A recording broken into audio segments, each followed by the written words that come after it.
अच्छा उमर, आपने बताया कि मोनालिसा इटालियन थी, जी लियोनार्डो दा विंची भी इटालियन थे, जी, तो पेंटिंग फ्रांस के म्यूजियम में कैसे गई? ये बड़ी इंटरेस्टिंग बात है। असल में जो पेंटिंग बना रहे थे यानी डिविंची, ये 1516 में ये फ्रांस जाते हैं, क्योंकि ये इस वाले से भी दो तीन थ्योरीज हैं। एक तो ये कि 1503 में डिविंची की माली हालत काफ़ी ज़्यादा ख़राब थी, यानी वो हम्म। पैसों के अतबार से उस वक्त यानी जो रिसोर्सेज होते हैं उस वजह से काफ़ी परेशान थे।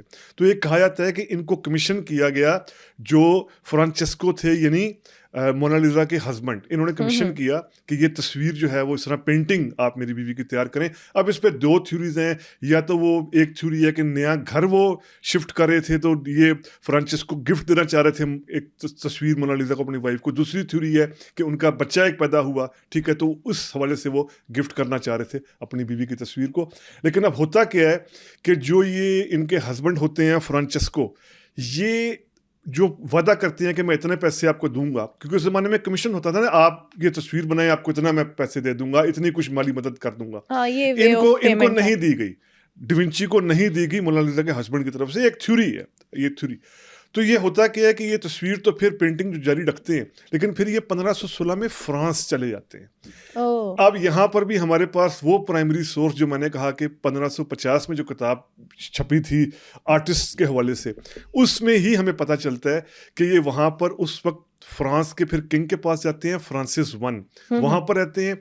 और जब 1519 में इनका डिविंची का इंतकाल होता है, डिविंची मर जाते हैं, उसके बाद जो फ्रांसिस वन होते हैं ये पेंटिंग को अपने पास रख लेते हैं। यानी फ्रांस का जो किंग है फ्रांसिस जस्टिफाइड। वन, वो अपने आप इस पेंटिंग को अपने पास रख लेता है। इंटरेस्टिंग बात ये कि फिर जब फ्रेंच रेवोल्यूशन शुरू होता है 1789 से लेकर, वो उसका 10 साल का पीरियड है।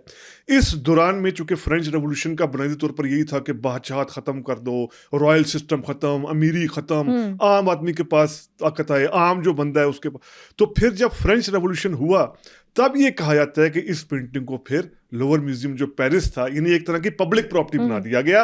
ये भी एक थ्योरी है कि कुछ अर्सा नेपोलियन ने भी इस पेंटिंग को अपने पास रखा।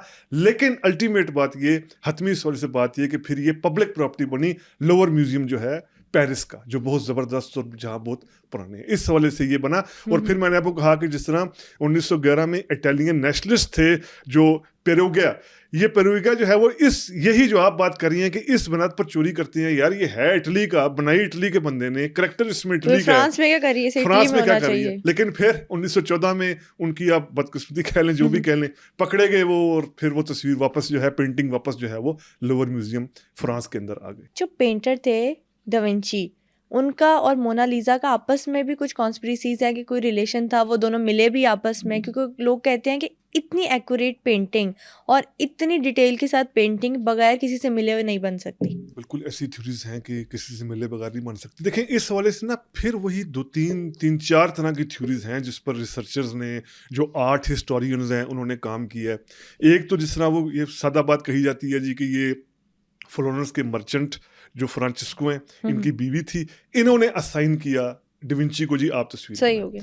अब दूसरी कई थ्योरीज जो साथ साथ पैरेलल इसके चलती हैं, वो ये चलती हैं कि असल में जो डिविंची हैं, ये इनका कोई अपना किसी किस्म का इमेजिनेशन था, अपनी इनकी इख्तरा थी। और आप जानती हैं कि इटली के कई रिसर्चर्स हैं, उन्होंने 2011 में, यानी अभी कुछ 13 साल पहले, ये दावा किया है कि असल में ये एक इसके शागिर्द की, जो मेल शागिर्द था, उसकी पेंटिंग थी डिविंची के। ये वुमन की पेंटिंग थी नहीं, एक मेल इंस्पिरेशन थी जिसको उसने वुमन का जो है वो रंग दिया।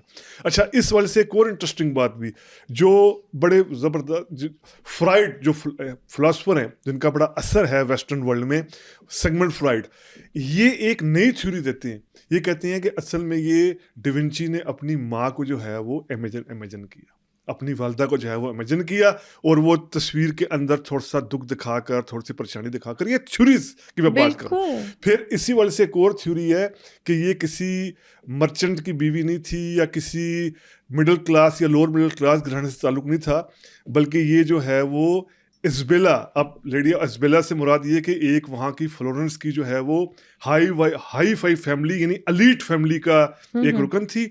और इस वाले से जो ये हिस्टोरियन दावा करते हैं कि अस्बिला के, इनको लेडी ऑफ अस्बिला आप कह लें या अस्बिला की अहम हाउस ऑफ अस्बिला से ताल्लुक़ इनका कह लें, ये उस ज़माने में जो उस वक्त की पॉलिटिक्स थी, उस वक्त की जो दरबारों के अंदर कॉन्स्पिरेसीज होती थी, उस वक्त जो है वो पॉलिटिकल स्ट्रगल होती थी, उस वक्त का जो पॉलिटिकल वायलेंस था, उसमें इनका भरपूर किरदार था, जिसको आज हम मोनालिसा कहते हैं, अगर हम इसको अस्बिला मान रहे हैं। अब अस्बिला थ्योरी को कई ऐसे हिस्टोरियंस हैं, लेटेस्ट ऐसे हिस्टोरियंस हैं जो कहते हैं कि अस्बिला था।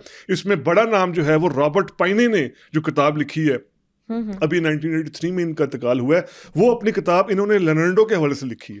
वो अपनी किताब में ये कहते हैं कि ये असल में अस्बिला थी, ये कोई गरीब, कोई मिडिल क्लास, क्योंकि वो जो हमने पुरानी वाली थ्योरी की बात की, उसमें तो ये भी है ना कि जो मोनालिसा के फादर थे, उन्होंने उनको यानी जो ये इनके हस्बैंड थे मोनालिसा के, फ्रांचेस्को, इनको ये बहुत पसंद आई, और इनके वालिद, मोनालिसा के वालिद ज़रा माशी मुश्किलात में थे, तो इन्होंने कहा कि मैं आपके माशी मसाइल हल कर देता हूँ, आप अपनी बेटी की शादी मेरे से करा दें। यानी पहली थ्योरी कह रही है कि वो एक गरीब, इसका मतलब क्या, गरीब या लोअर मिडिल क्लास, लेकिन ये जो लेडी ऑफ अस्बिला की अगर हम माने कि वो अमीर थी, तो इसका मतलब कि फिर तो वो उस वक्त की कॉन्टेक्स्ट में, उस वक्त की पॉलिटिक्स में, उस वक्त की जो दरबारी साजिशें होती हैं, उसमें भी जो है वो उनका भरपूर किरदार था। यानी कि इतनी सारी कॉन्स्पिरेसीज है कि इंसान सोचने पर मजबूर हो जाता है कि असल में पेंटिंग है किसकी। एक ये भी कॉन्स्पिरेसी है कि दा विंची ने अपने आप को ही एक फीमेल अज्यूम करके कि अगर मैं फीमेल होता तो मैं कैसा लगता, ये सोचकर पेंटिंग बनाई। जोना वुड्स हैं, इन्होंने भी काफ़ी इस वाले से रिसर्च किया, इस आर्टिकल से ये बात करते हैं कि असल में ये खुद थोड़ा सा इमेजिन किया इसने, जिसने आप कह रही हैं अपने आप को, इसने ट्रांसेंड किया कि अगर मैं एक फेमिनिस्ट अप्रोच के साथ चलूं तो फिर क्या होगा, तो वो फेमिनिस्ट अप्रोच हमें नजर आती है इस वाली थ्योरी के अंदर। अच्छा, जो पेंटर है ना दा विंची, वो खुद एक बड़ी मिस्टीरियस पर्सनालिटी है, आप उनके बारे में थोड़ा बता सकते हैं कि वो बेसिकली एक, कुछ लोग कहते हैं एक साइंटिस्ट थे, कुछ लोग कहते हैं सिर्फ पेंटर थे, उनके बारे में क्या क्या मिस्ट्रीज हैं? सबसे इंटरेस्टिंग बात, अगर हम समझना चाहते हैं मोनालिसा को, या जो आपने कहा कि डिविंची को अगर हम समझना चाहें तो हमें थोड़ा सा उस एज को समझना पड़ेगा, उस पीरियड को समझना पड़ेगा, वो पीरियड क्या था, क्योंकि हर चीज़, हर थ्योरी, हर आर्ट जो है ना, वो अपने एज का, अपनी पीरियड का, अपने दौर का एक प्रोडक्ट होता है, उसकी रिफ्लेक्शन होती है। Exactly. उसकी रिफ्लेक्शन वो होती है। तो वहीं से फिर आप स्टार्ट करें। हाँ, मैं वही बात कर रहा हूँ। अब ये जिस दौर की हम बात कर रहे हैं ना, जिस दौर की ये पेंटिंग थी, ये दौर जो कहलाता है, जिसको कहा जाता है, इसको कहा जाता है रेनेसांस का दौर। अब ये रेनेसांस क्या था, इसके लिए उर्दू में एक लफ्ज़ है मुश्किल सा, नशात सानिया, वो शायद व्यूअर्स इतना ना समझे तो हम बिल्कुल मुख्तसर बता देते हैं। ये नशात सानिया है, रेनेसांस इसको कहा जाता है। ये शुरू भी फ्लोरेंस में हुआ, यानी फ्लोरेंस जो इटली का शहर था उस वक़्त का, बहुत बड़ा कल्चरल सिटी था, सिविलाइजेशनल सिटी था, हिस्टोरिकल सिटी था फ्लोरेंस, वहाँ से शुरू हुआ। रेनेसांस क्या था? रेनेसांस ये था कि 400 AD से लेकर लगभग 1400 AD तक, यानी जब कॉन्स्टिपा ने यानी क्रिश्चियनिटी कबूल की है 4th सेंचुरी के अंदर, उसके बाद यूरोप पूरा क्रिश्चियनाइज्ड हुआ, तो इन 1000 साल के लगभग के इरा को जो खुद वेस्ट के हिस्टोरियन हैं वो डार्क एज कहते हैं। डार्क एज क्यों कहते हैं इस इरा को, यानी 400 AD से लेकर 1400 AD तक, वो डार्क एज इसलिए कहते हैं कि जो चर्च था उसका और स्टेट का, किंग का, इन सब का ये बिल्कुल जल थे, ये एक थे, यानी चर्च और स्टेट एक थे, किंग और पोप एक था। आप समझ ली, यानी पोप जो है वो और जो किंग, ये बिल्कुल एक होकर पूरा हुकूमत करते थे, इक़्तिदार बनाते थे, और जो भी उनकी थ्योरी है कि हुकूमत कैसे होनी चाहिए, और नीचे जो है वो ये पूरा सिस्टम यानी मिलकर चलाती थी चर्च और स्टेट, यानी पोप और किंग। अब जो ये दौर 1000 साल कर रहा है, इसमें जो ग्रीक सिविलाइजेशन रही है, जो 300 BC, 400 BC, 500 BC में गोल्डन एरा कहलाता है, यानी जिसको इस यूनानी तहजीब को, ग्रीक सिविलाइजेशन का BC की जब हम बात कर रहे हैं, बिफोर क्राइस्ट बात कर रहे हैं, तो इसके अंदर जिस तरह का आर्ट था, जिस तरह का पेंटिंग्स थी, जिस तरह की थ्योरीज थी, जिस तरह का नॉलेज उभरता था, यानी आज के बच्चों को भी नाम पता है प्लेटो के, अफलातून के, आज भी अरस्तु का नाम हर किसी को पता है, आज भी सुकरात को हर कोई जानता होता है ना। आप कहते हो यार तू बड़ा सुकरात आ गया, तू बड़ा बुकरात आ गया, हिस्ट्री ना भी पता हो ना, खसूसियात जरूर पता है कि इस बंदे की क्या खसूसियात थी, कौन था। तो ये गोल्डन जो पीरियड था ना, जिसमें ग्रीक के अंदर मैथ पर काम हुआ, फिजिक्स पर काम हुआ, साइंस पर काम हुआ, लॉ पर काम हुआ, पॉलिटिकल साइंस पर काम हुआ, इकोनॉमिक्स पर काम हुआ, मॉरलिटी पर काम हुआ, हर तरह का काम हुआ। इस काम को जो ये अब हम 1000 साल के पीरियड की बात कर रहे हैं, 400 साल से लेकर 1400 साल तक यूरोप में बहुत सख्त पाबंदी थी। यूरोप में ग्रीक की जो पुरानी मिथोलॉजी थी उसको नहीं माना जाता था। आप जानती हैं कि अरस्तु की कई किताबों पर पाबंदी लगाई हुई थी। प्लाटो के डायलॉग्स, कई डायलॉग्स को कहते थे चर्च और किंग दोनों अलाउ नहीं करते थे कि ये आम बंदे को पढ़ने चाहिए। ग्रीक आर्ट के बारे में था कि ये पेगन आर्ट है, यानी ये क्रिश्चियन नहीं है, ये उनके मुताबिक नहीं काफरों के है, हम इसको नहीं मानेंगे, ये कोई तहजीब नहीं। उस पूरी मिथोलॉजी, डार्क एज कहते थे। हाँ, डार्क एज की पुरानी मिथोलॉजी को नहीं माना जा रहा। रेनेसांस में क्या हुआ? रेनेसांस, जब हम इस पेंटिंग के दौर की बात कर रहे हैं, यानी अब हम 1503-4 की बात कर रहे हैं।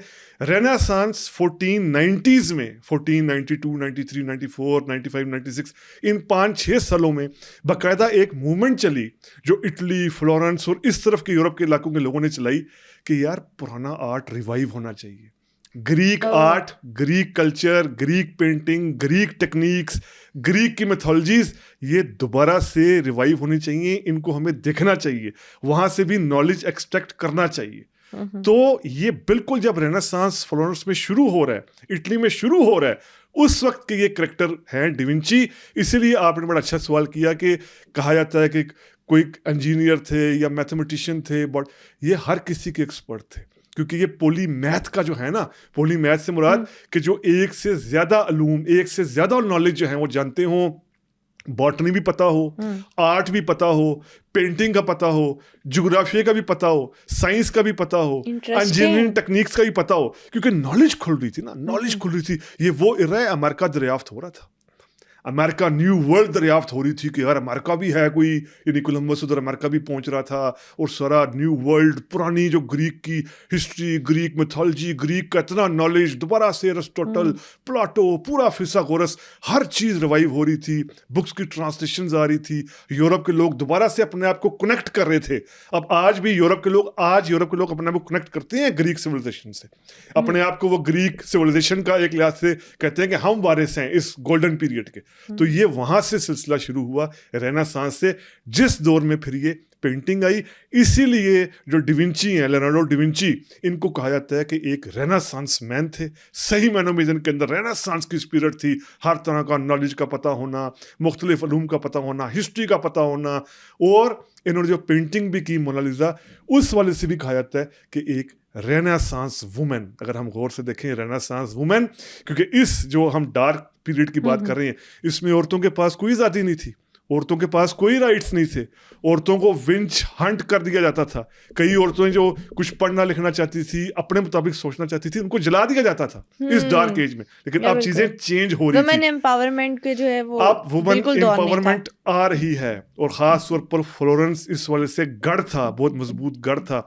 इसीलिए जो मैंने उस थ्योरी का जिक्र किया इज़ाबेला वाली, कि जिसमें औरतों का भी पूरा किरदार होता था कि दरबार के अंदर क्या साजिश हो रही है, क्या किसी किस्म का पॉलिटिकल कॉन्स्पिरेसी हो रही है, इकोनॉमिक इश्यूज क्या हैं, औरतों की भी पूरी मुशावरत, औरतों का भी पूरा किरदार, उनकी पार्टिसिपेशन ये शुरू हो गई थी। तो मोनालिसा को भी अगर हम इस कॉन्टेक्स्ट में देखेंगे रेनेसांस के, तो हमें चीज़ें काफ़ी हद तक समझ आ जाएंगी। यानी उस डार्क एज में किसी औरत की इस तरह की पेंटिंग बनाना मुमकिन नहीं था, ये मुमकिन ही हुआ रेनेसांस के अंदर।